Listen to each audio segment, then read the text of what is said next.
Fala galera, seja bem-vindo ao canal Guitelis na área e vamos lá para mais um dia de análise do mercado cripto. Hoje nós vamos analisar exclusivamente o Bitcoin e a gente vai olhar exatamente para dados on-chain para entender o que os players mais relevantes, o que o verdadeiro smart money ele está fazendo dentro do mercado cripto e o que ele está fazendo com seus Bitcoins, beleza? Então a gente vai analisar tudo isso no vídeo de hoje. Se você não for inscrito no canal, considere se inscrever. Aqui eu trago mega conteúdo todos os dias da semana, principalmente quando eu falo sobre análise on-chain. E caso esse conteúdo venha fazer sentido para você, deixe seu like para dar aquela força pro canal e para mostrar que o conteúdo ele está sendo relevante, beleza? Bom, chega de papo, bora direto ali para os dados on-chain para a gente entender o que nós temos aí diante da nossa frente. Olha só. Quando a gente começa analisando aqui, por exemplo, o volume de transações vindas das corretoras, ou seja, as pessoas estão retirando exatamente os seus ativos de dentro das corretoras, veja que a gente vê altos volumes de saída de Bitcoin de dentro das corretoras em alguns momentos chaves do mercado. Olha só, quando a gente olha lá para 2018, 2019, ali naquela formação de fundo, no movimento de capitulação, a gente teve um alto volume de Bitcoin saindo de dentro das corretoras. Veja que ali no crash de 2020 também, a gente teve um maior volume saindo de dentro das corretoras. Exatamente nesse momento aqui, começou a acontecer uma institucionalização do Bitcoin. Eu não sei se você sabe, muito se fala que nesse ciclo a gente está institucionalizando o Bitcoin. O que seria isso? Aprovação de ETF, a gente está trazendo os institucionais para o jogo.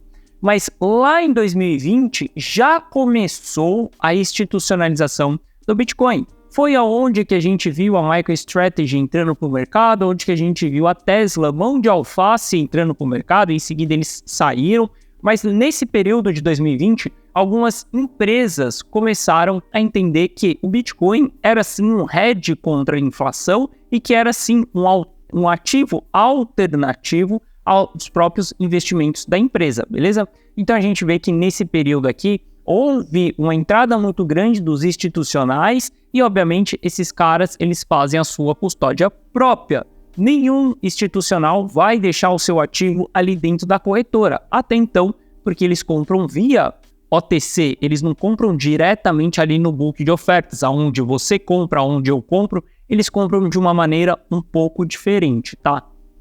E olha só, aqui naquele período também de queda que nós tivemos ali, aonde a Tesla alfaçou, né, ela vendeu algumas posições ali, não vendeu todas as posições, depois ela foi vender mais posições aqui para frente, mas a gente também teve um alto volume saindo de dentro das corretoras.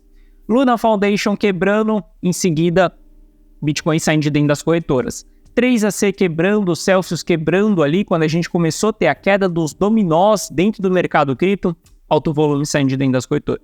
Quando a gente entrou ali dentro da fase de capitulação, FTX quebrou, bumba, alto volume saindo de dentro das corretoras. E mais uma vez, a gente está vendo altos volumes de Bitcoin saindo de dentro das corretoras. Olha que louco. A gente olhou para esse gráfico aqui, a gente viu através dessa informação um padrão dos investidores. A análise on-chain, ela é exatamente isso, a gente analisar o padrão e o comportamento dos investidores. O comportamento que tem apresentado nesse gráfico aqui é que sempre nessas regiões de fundo de mercado, sempre regiões de capitulação, regiões onde elas são importantes para o ativo, a gente vê uma grande saída de Bitcoin de dentro das corretoras. Isso daqui é um interesse de acumulação, tá? E mais uma vez, a gente está vivenciando isso ainda mais com a entrada dos big players como BlackRock, Fidelity, com esses ETFs, a gente vê que também estamos tendo um aumento nessa saída de Bitcoin de dentro das corretoras. Nesse momento em específico, a gente não está vivenciando uma queda como a gente vivenciou nesses períodos passados, mas isso daqui é um ponto-chave, um ponto onde mostra interesse por compra exatamente nessa zona de preço.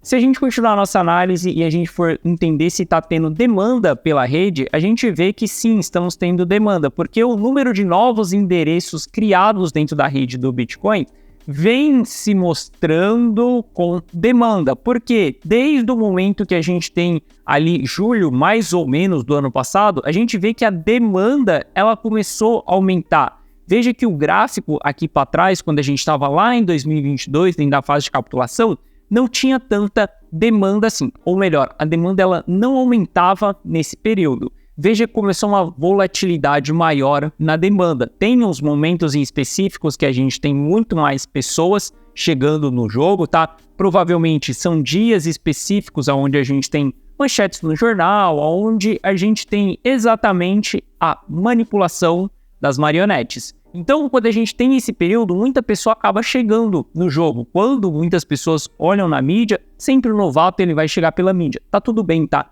Todo investidor, ele chega dessa maneira. Eu cheguei dessa maneira no mercado lá em 2017, 2018, foi exatamente dessa maneira. Isso faz parte da sua jornada como investidor. Mas o ponto aqui não é esse. O ponto aqui é que nós estamos tendo demanda pela rede, demanda pelo ativo, algo que é muito bom, beleza? Vai guardando essas informações, porque a gente junta todas as informações no final de uma análise e a gente toma uma decisão. Cara, a sua função aí é uma função de um estrategista. Eu vivo falando isso para vocês, que você tá jogando um jogo de xadrez, cara. E num jogo de xadrez, você vai tomar suas decisões conforme o mercado tomar as decisões dele. E saiba que o mercado é as pedras brancas, ou seja, ele é quem dá a primeira, e ele é quem faz o primeiro movimento, beleza? Você vai fazer o seu em seguida. Quando a gente está analisando o mercado, nós estamos sendo um estrategista. Nós vamos colocar vários dados, várias informações diante da nossa frente. Olha só, não existe gráfico bala de prata. Não existe setup bala de prata. Não existe indicador bala de prata. Não. Se existisse isso, cara, era só eu programar um bot e deu. Não preciso ficar aqui todos os dias olhando o indicador, analisando, vendo a saúde, vendo o comportamento. Se fosse tão simples assim, era mais fácil a gente operar de forma automática. Mas não é tão fácil assim. Então a gente coloca diversos indicadores diante da nossa frente. No final, a gente avalia tudo aquilo que a gente analisou e a gente toma uma decisão. É simples, ou é compra ou é venda. Ou você segue comprado ou você segue vendido. É simples, não tem essa eu posso comprar hoje como eu posso vender hoje. Cara, ou é sim ou é não, beleza? Então o que a gente está fazendo aqui é simplesmente algo que eu chamo de cavar. Nós estamos colocando dados diante da nossa frente e no final a gente toma uma decisão. Bom, esse indicador aqui, ele mostra exatamente acumulação ou não acumulação das principais carteiras. Quando esse indicador está mais preto aqui, ele está valendo 1, por exemplo, a gente tem uma alta acumulação das principais carteiras que investem em Bitcoin. Essas principais carteiras são traqueadas através de saldo, são traqueadas através de movimentos, para a gente entender se é uma carteira relevante ou não. Olha que louco, cara. Desde quando começou toda essa história aí que o ETF ele realmente iria sair, né? Quando a gente olha já para próximo do período da aprovação do ETF, a gente vê que esses caras eles seguem acumulando sem dó. Inclusive na data de ontem eles tiveram uma pontuação de 1. Isso significa que eles acumularam forte na data de ontem. Esse período que nós estamos vivenciando aqui agora está sendo a maior fase de acumulação desses players, dos principais players, desde quando a gente formou a nossa fase de capitulação, desde quando nós entramos abaixo dos $22 mil. Veja que em períodos quando a gente está com esse gráfico amarelo, isso significa que os caras não estão acumulando ou eles estão distribuindo. Não dá para a gente saber ao certo, através desse gráfico, se eles estão distribuindo ou não acumulando. Esse gráfico ele tem o objetivo de nos mostrar se a gente está tendo acumulação ou não, beleza? Se a gente quiser saber se esses players estão vendendo ou não, a gente vai olhar para outras métricas, a gente vai entender outros dados. Primeiro, a gente precisa chegar na fase amarela para a gente buscar esses outros dados para poder entender isso daqui. O ponto é que nesse momento eles estão acumulando. Se eles estão acumulando, cara, não precisamos esquentar a cabeça e simplesmente olhar para essas distribuições. Então, isso daqui é algo muito bom, principalmente pela gente ver isso com nível 1, né, pontuação 1 de acumulação aqui, após a aprovação do ETF, porque muitas pessoas, né, existia aquela narrativa sell the news, eu gosto muito da narrativa compre no boato, venda no fato. Isso daqui vem desses caras acumulando, significa que eles não estavam preocupados com esse fato o curto prazo. Eles não estão olhando para isso. Eles estão olhando para longo prazo. Eles estão olhando para um time frame mais para frente. Então, eles enxergam que mesmo $45 mil, eles ainda estão em boas regiões deles continuarem acumulando, tá? Olha só, se a gente olhar ali as carteiras por grupo de carteiras, aqui a gente consegue traquear por indivíduos, os principais indivíduos ali, e aqui a gente está traqueando por grupo de carteiras. De 10 a 100 bitcoins, para mim, é o grupo de carteiras que hoje mais vai representar o ciclo, tá? Veja que esses caras iniciam sua distribuição no pé da bull run, eles vão fazer uma alta distribuição, e depois eles vão passar um longo período lateral. Eles voltam a comprar exatamente quando a gente entra na fase de capitulação. E é bem legal a gente ver que esses caras começaram a distribuir novamente. E veja que eles começam a distribuir no ciclo passado exatamente no pé da nossa bull run. E eles vão subir distribuindo até a formação de topo, até eles entrarem em uma zona ali neutra, né, onde eles começam a andar de lado. Isso daqui para mim é um sinal importante de que a bull run, ela está próxima para estourar. A gente está próximo de ver isso acontecendo. Junto com esse grupo de carteira de 10 a 100 bitcoins, a gente pode analisar também o grupo de 1.000 a 10 mil bitcoins, tá? Não gosto tanto de analisar esse grupo para tomada de decisão de compra em fundo. Veja que esses caras levaram um tempo para eles começarem a comprar, né? Pode ser, a gente pode considerar que eles começaram a comprar exatamente nesse fundo aqui, ó. A gente está falando que eles começaram a comprar Bitcoin em $28 mil. Enquanto esse grupo aqui, ó, ele já começou a comprar ali com mais consistência em $20 mil e eles foram comprando as quedas. O ponto que a gente vê aqui desse grupo de 1.000 a 10 mil bitcoins é que eles estão acumulando. Inclusive, eles estão aumentando posições bem fortes aqui, ó, nesses últimos dias, tá? Quando esses dois grupos estiverem distribuindo, veja, o vermelho distribuiu, inicia sua distribuição no pé da bull run, e o amarelo, ele inicia sua distribuição mais para cima, já próximo do topo. Quando esses dois grupos estiverem com altas distribuições, aí sim a gente vai se preocupar. Até esse presente momento, a gente só está marcando que estamos próximo da nossa bull run. Estamos exatamente no pé da nossa bull run. A gente vai continuar analisando o Bitcoin ali, a gente vai olhar para a price action do Bitcoin também, para no final, novamente, a gente tomar uma decisão. Olha só, eu estou caminhando nessa análise com você exatamente em cima de uma narrativa. A gente pegou indicadores, a gente colocou esses indicadores em sequências, a gente está analisando, a gente está construindo uma narrativa e a gente toma ou não uma decisão em cima dessa narrativa. Você pode deixar de ser amador quando você investe no mercado e quando você faz análises. Se você for simplesmente um cara que está o tempo inteiro procurando um indicador perfeito, a estratégia perfeita, um único sinal que vai falar para você compra ou venda, cara, desculpa, mas você está trabalhando em análises rasas. Você está simplesmente na superfície. Olha só, o mercado é para todo mundo, mas nem todo mundo é para o mercado. Se você quiser aprender a multiplicar dinheiro junto com a BlackRock, junto com a Fidelity, junto com a MicroStrategy, sem pagar as contas desses caras, você precisa ser mais profissional, você precisa deixar de ser amador, você precisa mergulhar, você precisa cavar mais as informações. Cara, não é simples você analisar. Olha só, eu tô todos os dias da semana aqui analisando o mercado para você. Cada dia a gente pega um conjunto de métricas, a gente olha para aquilo, a gente toma uma decisão, a gente vê, analisa a saúde do movimento para entender se a gente faz um investimento ou não. Então, o meu conselho para você é, cara, para de procurar simplesmente análises rasas. Olhou 2, 3 indicadores, vai subir, pode subir como pode cair. Todas as pessoas que ficam dentro da análise rasa, elas têm essa frase aqui. A gente está nessa zona de preço. Aqui o preço ele pode subir como ele pode cair. Sempre que você ouvir isso, você está dentro de uma análise rasa.